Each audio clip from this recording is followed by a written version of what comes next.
helping business leaders grow themselves, their team, and their profits.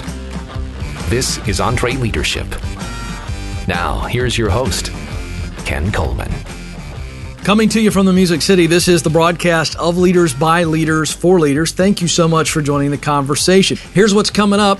I'm going to share some very interesting information about the hiring environment in America right now. Geoff Smart is our feature conversation. He's the best-selling author of Who? The A Method for Hiring.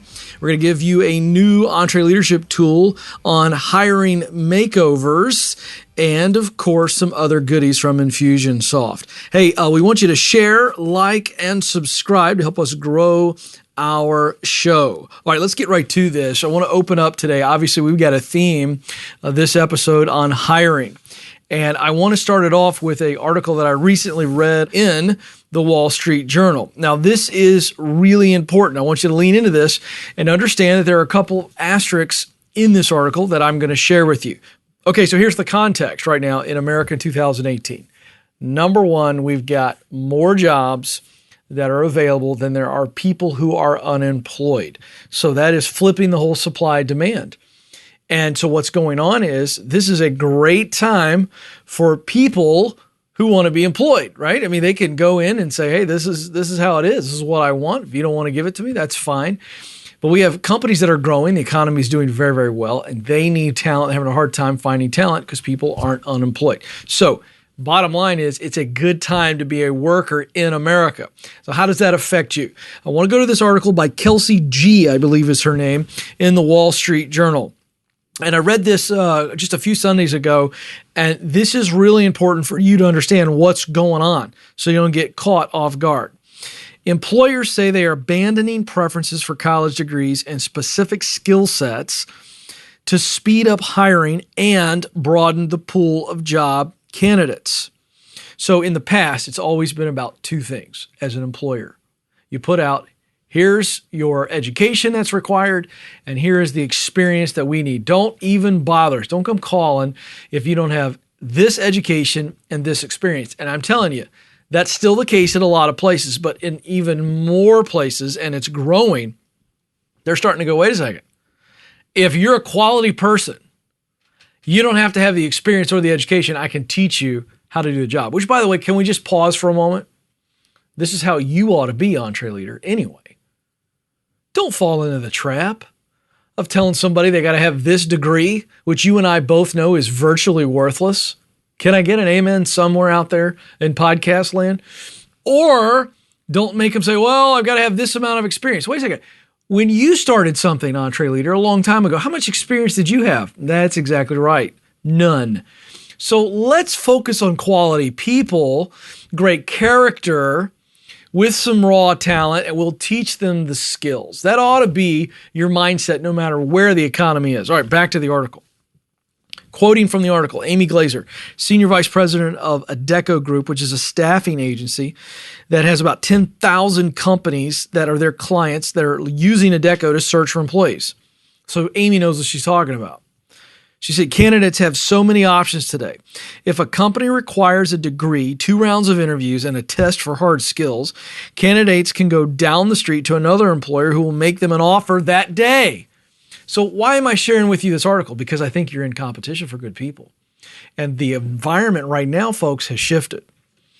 Cutting job credential requirements is more common in cities like Dallas or Louisville, where unemployment is lowest. Long work history requirements have also relaxed. Only 23% of entry-level jobs now ask applicants for 3 or more years of experience.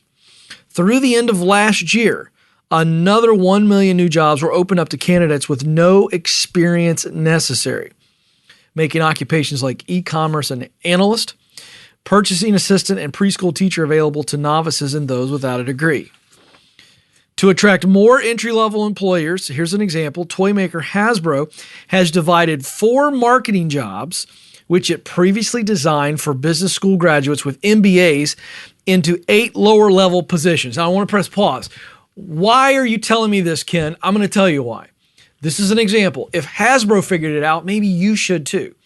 They took 4 marketing jobs and they said, previously we've said we got to find this candidate that has all the experience. Wait a second. Can we turn them into X amount of jobs? In this situation, they turned them into 8 jobs. What was 4 with a big degree, they turned into 8, which didn't require a degree or experience.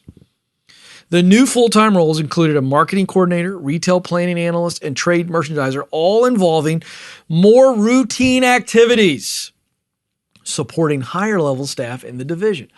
So wait a second. Instead of going out trying to find the rock star that you built up in your mind, they went and got a bunch of worker bees. And the worker bees are supporting the, thank you, Will, the producer, queen bee, right? So there is a real role for worker bees. And Hasbro's figured it out. Why haven't you figured it out? So you're locked up in your office trying to figure out how you're going to find the stud and where you're going to find him and how much you're going to pay him. Wait a second. Do you need to get the work done or do you need to hire the all-star? I'm just going to tell you right now, if I'm building a team, I'm building a franchise, a sports franchise, I'm looking for role players. I want to win games. I really don't care who scores how much and how much I pay them. I want to win games. So I'll take my hardworking character, average talent people, and I'll whip your prima donnas on most days. All right? So that's the deal. So we're going to get a link to the whole article because I just wanted to touch on a few of the high points here to obviously help you understand the environment that you are hiring in right now. I mean, look, why would you be able to recruit somebody who's fat and happy somewhere else? Well, you're going to have to entice them. And you got to figure out how you're going to do that. Or you're going to have to say, you know what?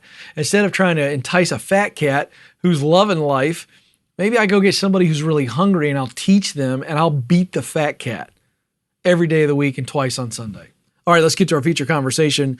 Who is Geoff Smart? Now, Geoff is the author of Who, the A Method for Hiring. This is a great book. It's so good I took it home with me. In 2017 and 2018, Forbes named Geoff's company, ghSMART, the best management consulting firm in its industry segment. Now, folks, this is based on thousands of surveys with business leaders. This is what they do. They consult other firms on how to hire the right people. So we didn't just bring another author along here. I want you to understand this guy is the hiring whisperer. I think it's a fantastic book, as I said, and let's get right to it. You're going to learn a lot from Geoff Smart, the author of Who, the A Method for Hiring. Well, Geoff, I want to dive right into some of the data that led to this book and some of the research. Let's talk about the name of the book is Who, but let's talk about the who that you talked to. 1,300 hours of interviews with more than 20 billionaires, that's B, folks, and 300 CEOs. So all of that research comes up with what I think is an amazing book. But let's start with that. Why so many hours? Was it one of those things you just kept finding out more and more, or you just wanted to be impenetrable? It was a wish to be impenetrable in the world of leadership and management and success books that sometimes are just one person's opinion. Yes. We wanted to write a book based on facts and lots of people's experiences. So our day job is interviewing people for very senior level leadership roles. So a lot of the interview time was spent just in the normal course of our daily work. The billionaires thing was interesting because I set a goal. I thought it'd be interesting for readers to hear from some self-made billionaire entrepreneurs. You know, what are their secrets to success in hiring their teams? I originally set a goal of trying to find 5 of these self-made billionaires to talk to me about hiring. As it turns out, the topic was so interesting to these folks, I got over 20 of them to share their stories. Oh my. Now, I don't want to get too far into the book. So if I'm leading you too quickly, because I want to continue to set the problem. Yes. The data that just sets this problem. But real quick, were you surprised? Anything surprising in all those hours, 1,300 hours, where you were just kind of like, I didn't see that coming? Yeah, I guess the surprise was how clear these leaders felt their number one problem was around hiring and putting the right people on their teams. I mean, Jim Collins, who you've interviewed, was famously said, the biggest mistakes in business are not the what decisions, but the who decisions. So it's not like the idea that people matter is a novel concept, but the degree to which these self-made billionaire entrepreneurs and all the other folks we talked to really just focused in on their biggest problem being hiring and putting the right people on their teams and avoiding these hiring mistakes. So in that sense, it's kind of exhilarating that we felt like we were focused on a problem on everyone's mind. Okay, folks, let's really set this problem, because you heard Geoff just share how clear the problem was for these leaders. The average hiring mistake, this is from the book, costs a company $1.5 million or more per year. And then take that number and add it to the statistic that the typical hiring success rate is only 50%. So when we talk about the number one problem, we're talking about with a lot of zeros, Geoff. Yeah, that's right. So it's funny. It's one thing to say, oh yeah, it's really costly when you make a hiring mistake, right? And any entrepreneur knows that. But years ago, we decided to put some numbers to it. So we asked a whole bunch of our clients, hey, what's the cost of hiring someone? What's the cost of hiring the wrong person relative to hiring the right person? And let's sum it up and let's see what it is. And it turned out to be about 15 times what a person's annual salary is. And so if you take a, kind of $100,000 a year person out there, it's kind of middle to senior manager in an entrepreneurial business, that's $1.5 million is what it costs you every time you make a hiring mistake. So we're here to say, hey, that's a lot of pain. And you don't have to go through that pain and have a 50% hiring success rate. Okay, so let's go to chapter 1 here. We're just going to pick a few content pieces to focus in on because there's so much to cover. We wouldn't be able to come close to covering it. I want to jump into chapter 1. And when you talk about getting A players, and that's what this book is really about, the who, getting the right people, you've got this beautiful graph, source, select, scorecard, and then sell. It's like an A, source on the left side of the A, select on the right side of the A, the crossbar of the A, scorecard, and then the big giant block line underneath the A that says sell. Walk us through those 4 S's. Yeah, so I really like this part, and entrepreneurs around the world like that. This isn't just sort of a random smattering of advice about hiring. We really identified the 4 steps that you need to follow if you'd like to improve your hiring success rate from a dismal 50% to a best-in-class 90%. So these 4 steps, quite simply, in the order that you practice them, is 1 is called scorecard. So a lot of entrepreneurs don't actually write down what their criteria for success are. So we say, hey, make a scorecard. Say, don't just say I want to hire a marketing person. Say like what it is that you want this person to actually accomplish in that role and what some of the criteria are. So writing a scorecard is like a blueprint for what success looks like in the role. The second of the S's is source. And this is probably the most common question I get asked when I talk to entrepreneurs. They say, well, yeah, I get it. Talent's important, but like, how do you source great candidates?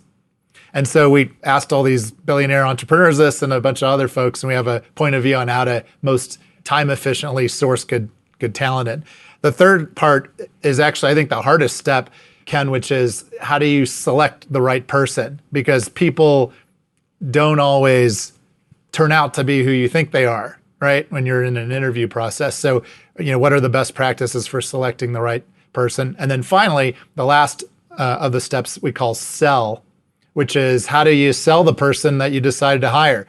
All right, so Geoff, you laid out those 4 methods there and how they work together, but let's get into the selection part. That's the 4 interviews for spotting A players. Again, we can't cover all those steps. They're all equally important, but I thought this was really fascinating. It's page 67 for you folks that are going to go buy the book and dive in here. There are 4 distinct interviews that you and your co-author lay out to help our listeners spot those A players. Give us an overview of those 4 different interviews. Sure. So simply, the first one we call the screening interview. It's kind of like, what do you talk about when you first meet a candidate? A lot of people make the mistake of trying to figure out, do we have the right chemistry? Do I like this person? And that's actually not the right question you should have in your mind. The question in your mind should be, does this person have the ability to deliver the results we need them to deliver in this role. So a screening interview, the questions are simply, hi, what are your career goals? What are your biggest strengths? And give me some examples. What are your biggest areas for improvement? And give me some examples.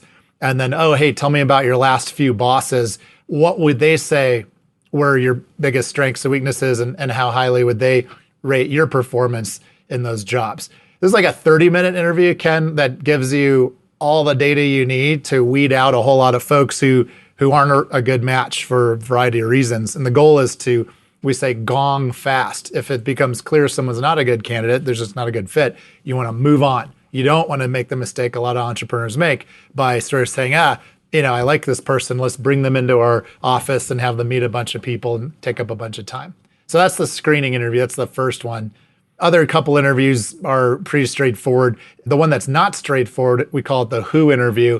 This is a longer one. This is after you've whittled down your candidates. Let's say you're hiring a head of sales for your entrepreneurial business, and you looked at 10 or 12 candidates you've had screening interviews with. The last 2 or 3 that you've really identified as, these are potential winners. You bring them in, you spend a couple hours or more doing the who interview, which is walking through their whole career with a fine-tooth comb. You ask them for every job, hey, what were you hired to do in that job? What did you accomplish in that job? And give me some examples. Third question, what were some low points or mistakes you made in that job? Fourth question, this is one of my favorites. Who did you work with in that job? And here, let me write down that person's name. When we talk with them, what are they going to say were your strengths and weaker areas? And then finally, why did you leave that job? And if you can really piece together the puzzle of someone's career by answering those 5 questions across all their jobs, you can have a very decent chance of spotting a winner and being able to weed out the folks who are going to make you regret hiring them. Yeah, and so I want to ask you, these 4 different interviews, is there a level that the CEO stays out of? The way of saying that basically is that they come in at the third one, the focus interview.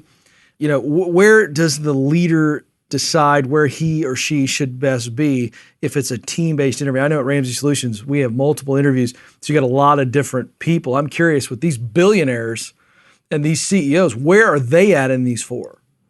So they're very involved in any direct report hires, right? So obviously, if you're the entrepreneur and you're having someone who's pretty senior reporting to you, it's ideal if you can get someone else other than you to do the screening interview, because you don't want to be meeting a whole bunch of people for the first time and spending a lot of time with candidates you're not really going to hire. So ideally, you have someone else, whether it's HR, one of your colleagues, help, recruiter, someone else doing those screening interviews. But by the time it gets to the who interview, where you're going to sit down and really dig into this person's background, and also the reference interviews, we say the entrepreneur should do those for him or herself for direct reports. For people 2 or 3 levels down, as the entrepreneur, you basically just lean on your teammates to follow the same process. Hey, show me the scorecard for this role. Hey, show me your notes from your who interview. Hey, show me the notes from your reference interviews. You can hold them accountable for following the 4 steps, but you don't have to personally hire everybody in your company. Yeah. I find it interesting, Geoff, and very valuable that within these different 4 interviews, you give specific examples of questions. I'm going to ask a follow-up, and it comes from my background. I'm a professional interviewer, and I find that, at least it seems to me, does the research back this up? Because I don't see any direct chapters focusing on what I'm about to ask you. And that is, leaders many times don't prepare. They don't prepare for the interview. And so it's this shotgun approach. And it's, to me, it feels like if I didn't prepare for you and I just, threw out some random questions and I didn't think, well, what is it that I need to know on behalf of the EntreLeadership audience? Like, I'm simply asking questions for the people listening and watching. That's what I'm doing. But if I didn't think about that and prepare for that, it's just not going to be as good of an interview. I just want you to speak to that, because I think that's a massive blind spot for leaders. They don't prepare for interviews like I prepare to do an interview. Well, I appreciate your preparation for this interview, and it shows. Same goes for regular interview. It's even worse out there in the entrepreneurial world, where folks do feel a lot of time pressure. They're running and gunning, and not only are they not prepared for the person coming into their office to interview, they might not even have a interview method or a format. There's a guy once who was trying to tell me that he had a way of of cutting the interview time down by not having to prepare, but he'd ask candidates what kind of animal they would be and why. And I thought, well, that's interesting. Well, so what are the right answers, right? And so this guy was joking with me and saying, well, if they're a bear, it means this, or a fish, it means that. And I thought, well, that's something. Who knows? Maybe my research is, and I've missed it all along. I asked him, how accurate is your approach? And he said, well, it's terrible. It's not even 50% accurate, but at least it's not boring. Oh my gosh. That's exhibit A to my point there. That's exhibit A, right? That's there. right. You bet. So if you're going to scattergun it and just kind of freestyle an interview, you're going to waste time. You're going to make costly hiring mistakes. At the highest level, preparation looks like something within ghSMART, my firm, we call it empathic imagination. So in addition to having the interview questions, which you can get out of the Who book, to Google search the person you're interviewing, look at their LinkedIn ahead of time, put yourself in their shoes. All right, given this, let's assume this is my background. What are my concerns? What are my likely strengths? What are my career goals? All that, to really kind of put yourself in their shoes, looking at their background, and then to fine tune your interview questions accordingly can help you get to the heart of who someone really is and make a good hiring decision. Yeah. All right. So let's move to sealing the deal. Yes. Now you got the A players, but when they're A players, Geoff, it's kind of like trying to sway that free agent. If you're a sports fan out there, they can choose. They got every team lining up for their services. You got to close the deal. Teach us a bit from the book. There's 5 specific ways. You cover those however you so choose.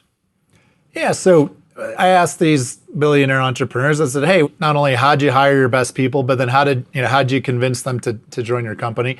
And it seemed like their advice fell into 5 categories, and we called it then the 5 F's of selling. And Ken, I think entrepreneurs are pretty good at selling generally. So they want to know, like what am I selling? So the 5 things to sell when you're trying to get someone to say yes to your job offer are fit, family, freedom, fortune, and fun. Mm-hmm. So fit is you sell, hey, candidate, our scorecard here for what we're looking for fits your background beautifully, what you're good at, what you love doing. Let me show you how. So selling the fit probably is the best of the 5 to really emphasize.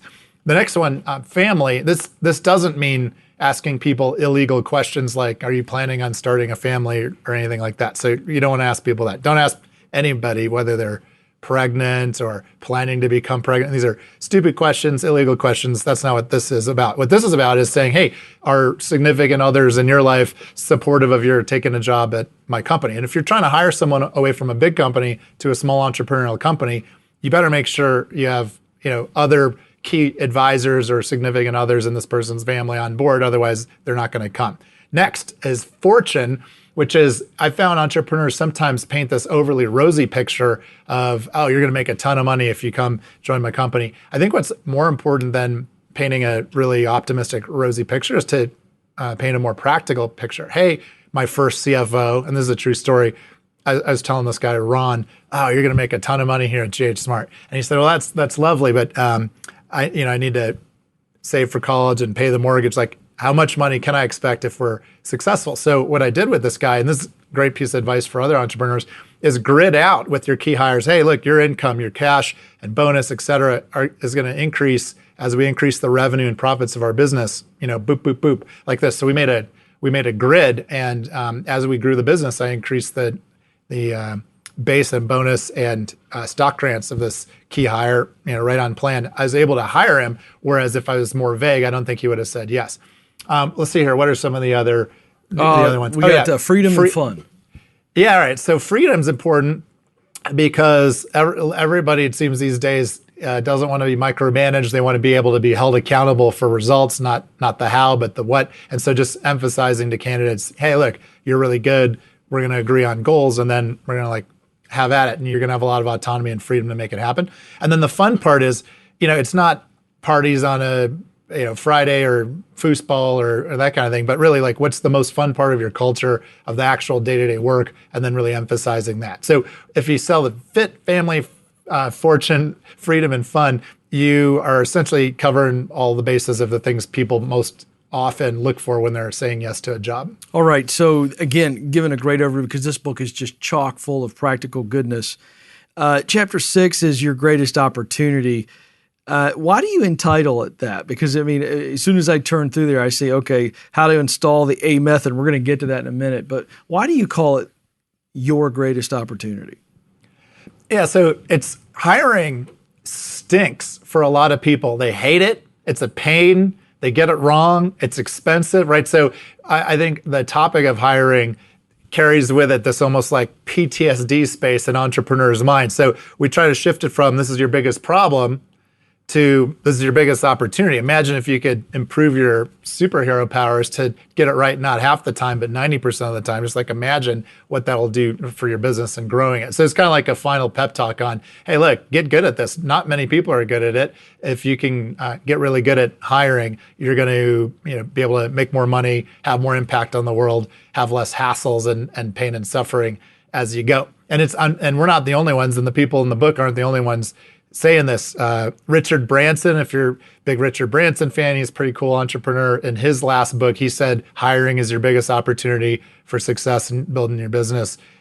Eric Schmidt, the chairman of Google, in his last book said hiring is your number one opportunity to be successful. You got to get good at that skill. So it's just basically like a final pep talk that says, hey, look, this doesn't have to be a pain and you don't have to get it wrong half the time. It could be your greatest source of strength. All right, and so in this final chapter, you lay out 10 things that the leader needs to do to install the A method for hiring. I want to review those in a second, but let's pull everything together we've just talked about. So they're sitting there listening, they're going, okay, Geoff, we don't do it this way. In short, what is the A method? Pull it all together for them. What are they doing? What's it look like from an overview? Yeah, so from an overview, the A method for hiring is moving from a gut feel, intuition, kind of a haphazard approach to this problem of hiring to instead following 4 very clear steps that'll allow you to achieve 90% success. So writing down with the criteria, that's the scorecard. Number 2, sourcing in great candidates. Number 3, following one or more of those interview methods to really pinpoint who the good ones are and the not so good ones. And then 4th and finally, using the 5 F's of selling to actually get your dream candidate to say yes. So following those 4 steps brings you a 90% chance of success, and not following the 4 steps gives you a 50% chance of success. So in a nutshell, it basically says stop hiring with your gut, because your gut's going to be wrong at least half the time. Start hiring with a minimal level of discipline, and you're going to have more impact and more career success than you ever imagined. There you go. So folks, the reason I asked Geoff to do that is because when you think about how simple he just laid it out, now it's not a function of what to do. It is, okay, we've got to do this. We've got to systematize this. We've got to take this and make this go throughout our organization. And Geoff, we've got people, this is the ultimate small business audience, which in the United States is still 500 team members and less. So we've got people with 500 team members. We've got some with 5. I'm asking this next question for those who have, multiple people within their building that are doing some type of hiring. How do you best recommend that our audience begin to implement this? Not the actual process you described, that's clear, the book lays it out, but to begin to say, we've been doing it this way, because people hate change, Geoff. Change is horrible. Oh, he had bad pizza, he woke up at 2 a.m, he read this book named Who, now I got to do all this stuff differently. This is a bunch of nonsense. You bet. People hate change, and they hate it when you're vague about what you expect. What they do like is simple tools to do something better. So I'm going to joke a little bit and say there's an expensive way to implement Who, and then there's the entrepreneurial way. The expensive way is to hire my firm, and we'll do it for millions of dollars for you. But generally, our target client is billion in revenue and up, which is not your audience. So skip that one. The entrepreneur way to do this is, the Who book's pretty inexpensive for free, and you don't even need to buy the book for this. I offer a scorecard template, the interview guides, all at my GeoffSmart.com website. It's called Smart Tools. So all of our books, a while back, we made a strategic decision. We didn't really want to make any money on the templates and forms and the how-to guides and that kind of thing for our books. We just wanted to help entrepreneurs. So it's free. So basically, the super easy, inexpensive way to do this is, if you love the book, just go grab the templates and the guides. And then what you do, typically entrepreneurs say, hey, everybody, we're going to follow this approach to hiring, but we're going to start with, why don't you all write a scorecard for your own roles? Wouldn't it be nice to even get clear on what are my priorities? What am I focused on getting done? So that's like one thing. And then like, hey, everybody, now that we're going to be doing these interviews, rather than have to memorize them or have the book open while you're interviewing people, here are these like simple one-page cheat sheets on how to do these interviews correctly. So I feel really good about that. We had thousands of people downloading these free tools, and that's a great way to get started on having your team follow a process that works for better hiring. All right, so I just want to run through this so that you folks see the value here. The 10 things you've got to do to install it. 1, make people a top priority. 2, follow the A method yourself. That's what we've really been discussing here. Build some support among your executive team or peers. Cast a clear vision for the organization and reinforce it through every communication with the broader team. Train your team on best practices. Remove barriers that impede success. 7, implement new policies that support the change. 8, recognize and reward those who use the method and achieve results. 9, remove managers who are not on board. And 10, celebrate wins and plan for more change. Now, again, the reason I go through those quickly, folks, is you can see Geoff and his co-author, they thought through this. They realize you're going to face some resistance. Again, Geoff, you just gave us some wonderful tools on how they can begin it, but you address it. You talk about this.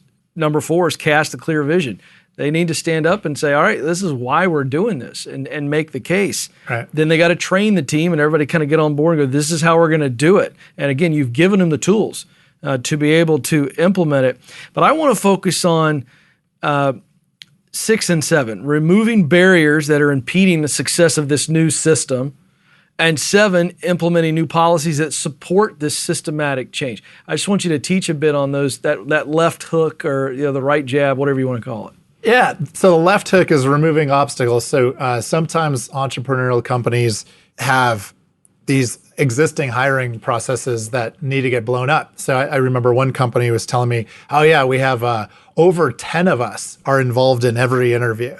And I thought, oh my gosh, at the same time, you have 10 on-one interviews, 10 of you and one candidate. Like that's how can you actually have a conversation if you have 10 interviewers and one candidate?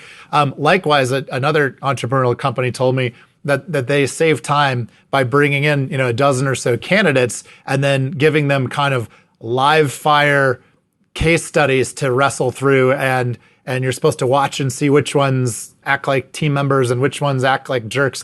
And that approach doesn't work because, by the way, everybody's on their best behavior when they're, doing an audition like that. So you got to get rid of the what we call the voodoo hiring practices like that. Other voodoo hiring practices, the worst one is just having a gut feel interview where you just get to know a person, but you really don't get to know what they're good at, what they're not good at. So stopping doing the bad stuff. Oh yeah, another one. This is one of the very common one. It's it's asking people hypothetical questions in interviews. We see this a lot in small companies and in big companies. Ken, how would you resolve a conflict with a team member, right? And then Ken says, what would you say, Ken? Like, how would you resolve a conflict with a team member? What would you say? Well, I would say that I would go to them very directly and with humility and respect. I would point out how they offended me, and there it is. That's the type of answer you're going to get. You're going to get the grade school, I'm trying to impress the teacher answer. That's right. And so don't try to hire people by asking them hypothetical questions, because hypothetical questions lead to hypothetical answers and you still don't really know much about the person. So these are the things that you have to blow up in existing hiring systems in order to then make space for the good stuff. Yeah. It'd be funny if a candidate asked a hypothetical back when you did that. That would kind of put that down to you. Well, let me ask you this. How would you react hypothetically if I handled it this way? Right. It's funny, and it points out the limitation of living in hypothetical land and the value of really grounding the conversation in reality. Yeah. Well, there's so much here, and I mean this. There's a lot here. We could probably spend 30 minutes on each chapter. I think what's so valuable about this book is the examples you give. It takes, to me, folks, the fear out of making these changes. And I will tell you, I asked the question earlier, I cannot recommend this book enough because I see it. I see a lack of preparation all the time by leaders. They're just not prepared for these interviews. And so it's a complete waste of time. And that's why there's so many mistakes. It's the equivalent, Geoff, of a doctor not preparing for surgery and just, okay, I'm going to go in here and try to figure this out. Right, just kind of winging it. Yeah, there's space in entrepreneurial land for winging things, but hiring is not a smart place to wing it. And a lot of great resources. Again, one more time, Geoff, give us that website where they can go get all the free templates and things to begin implementing. Yeah, so entrepreneurs who want free templates, scorecard templates, hiring and interviewing, cheat sheets, go to geoffsmart.com. And I spell my name the weird way, GeoffSmart.com. And it's called Smart Tools. And you just basically grab whatever tools you want from our various books. And the ones that we've been talking about today are from the Who book. So it's like a scorecard template. It's those 4 interviews that you mentioned, the screening interview, the Who interview, reference interview, et cetera, focus interview. The interview guides are right there. And we just like making it easy for entrepreneurs to be able to follow this simple approach to hiring because we've seen it work and we've seen it change their lives and avoid pain. That's right. Well, it's a fantastic book, and it's fantastic because it's anecdotal. There's real evidence here, folks. This is a numbers game. The numbers do not lie here, and it is, as I said, impenetrable. This research is great stuff. You need to get it. Wherever books are sold, Who is the title of the book. What a fantastic title, by the way. Geoff Smart, you're a very, very wise man. I know you're busy. And on behalf of our entire audience, I want to say thanks for hanging out with us. We're much better for being with you. Well, it's a great pleasure and a privilege to be here on the podcast. And thanks so much, Ken, for an enjoyable interview. You bet.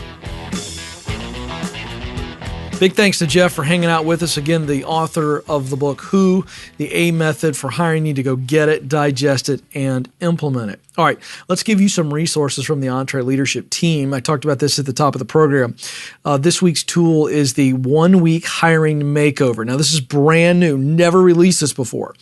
This is a 7-day email series. So this is going to come to you once a day. We're going to give it to you in bite-sized form so you can chew it, swallow it, digest it. 7-day email series. Day 1, how to attract the right employees. Day 2, 12 components of a good hire. Day 3, top interview questions to ask and answers to look for. Day 4, customize your hiring process with your core values. That's all your brain can handle. You don't even know what day 5, 6, and 7 are because you can't handle it. It's really, really good. Why wouldn't you get it? At the end of the 7 days, you're going to get a video lesson taught by Dave Ramsey on how to hire a rock star team.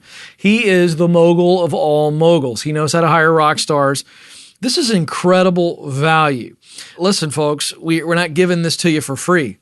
Newsflash, you're going to have to pay for this one. This is $49. Here's the way I look at it. You're going to pay $49 to save $35, $45, $55, $65,000 hiring a donkey who runs wild in your office and causes more than just their financial cost. They're going to damage your culture, damage your team.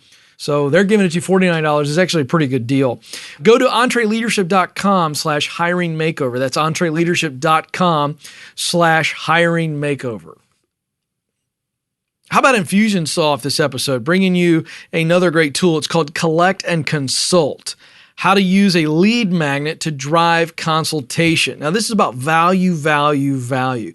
Infusionsoft has figured this thing out. They really have. I mean, they're all about providing value to customers or potential customers, and then it's like the Venus flytrap. Just gets them right in there. This strategy is going to help you come up with a lead magnet to collect new leads and then drive them to a consultation. Here's what this tool is going to do. It's going to help you learn how to create the lead magnet, set up report delivery emails as a series, and prepare educational follow-up email series. So again, this is all about engagement through value, which will turn into customers, business for you. Now, this would make your head hurt if you try to do this on your own. Infusionsoft is going to give you the entire playbook. So you need to get this now. Go to Infusionsoft.com/collect and consult. That's Infusionsoft.com/collect and consult. All right, folks, that's going to do it. Appreciate you so much. As we leave, I want to say on behalf of Will, the producer, Tim, the engineer, and the entire EntreLeadership team, thank you so much for listening. We'll talk with you again very soon.